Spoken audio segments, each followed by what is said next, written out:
there's one thing we all need to understand. We don't sell land in Ghana. We lease land. Okay?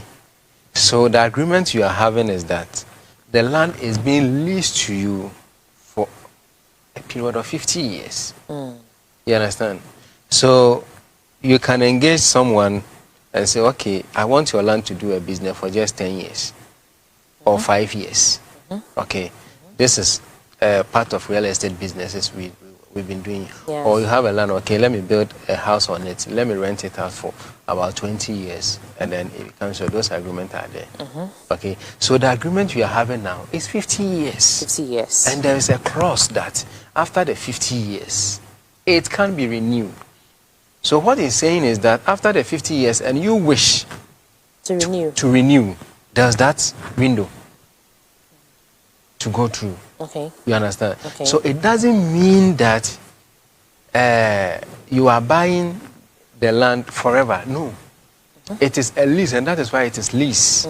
We lease land, and that is why the lease period is 50 years. 50 so that years. is the agreement you are entering into. Okay. Okay. So after the 50 years, okay, there's a property on the land. What is going to happen to that? Well, after the 50 years, so you need to understand all this before you put a property on.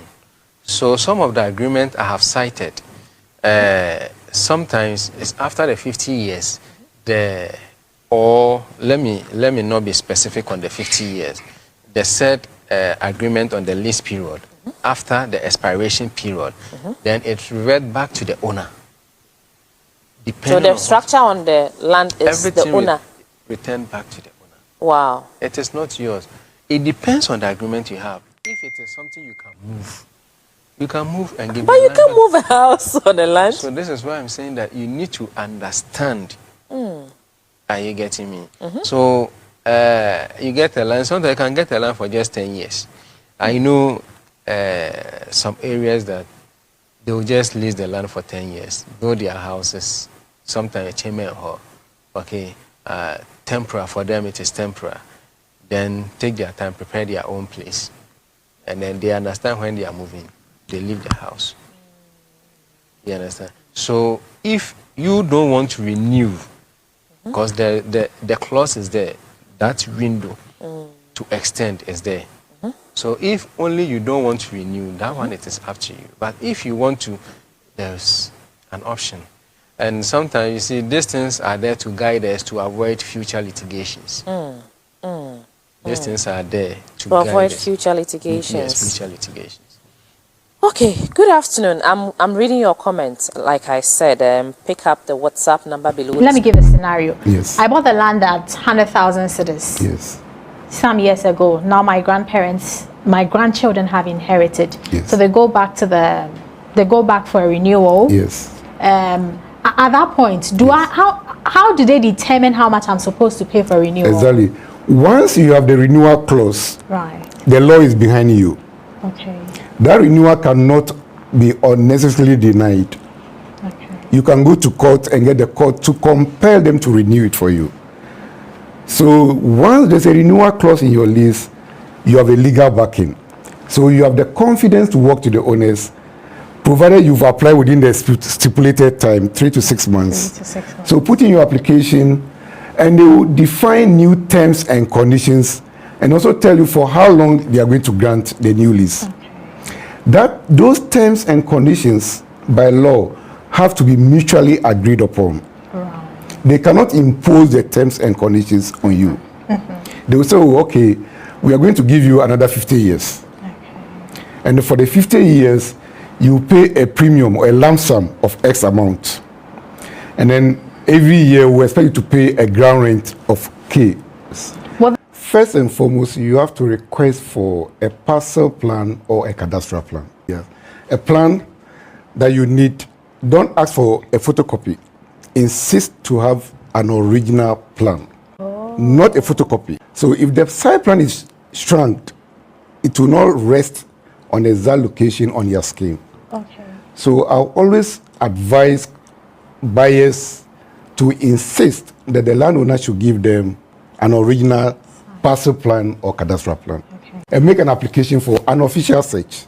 The search will reveal all historical transactions on the land. And if the person purported to be the owner of the land has registered the land, his name will pop up. Okay. You should find it in the search report. What I'm trying to say is that, one, there could be technical challenges you might not see from the layman's perspective. You understand? So to be able to identify what a genuine land is, get a professional surveyor, and you can get one from the survey department, Ghana Institution of Surveyors. They are also there. And so once you get a professional surveyor who will do the cadastral plan for you, then you compare to. So let's assume that you've gotten a professional surveyor, and then the site plan has been obtained, and then you do the comparison. Still, I advise use the one that was produced for you to conduct your search. The one that was produced for you. Not the one that was given to you. No. Okay. So the one that has been produced for you, the new one, use that one to conduct your search.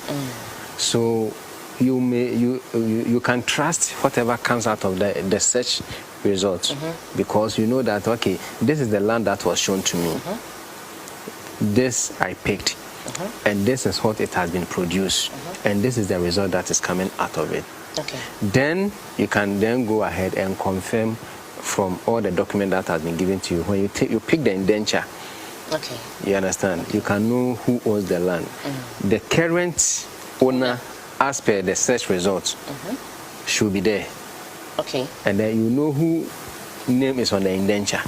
Okay. Then it gives you clear idea who owns the land. So if Odelia is the one selling the land to me, and the document is not bearing the name of Odelia, and the search result is telling me that, yes, Odelia is there, but Odelia has sold it to Alfred before, and Alfred is the last person, then it means Alfred owns the land. So, not Odelia. Not Odelia. So Odelia is not the right person to sell the land to you. Red flag.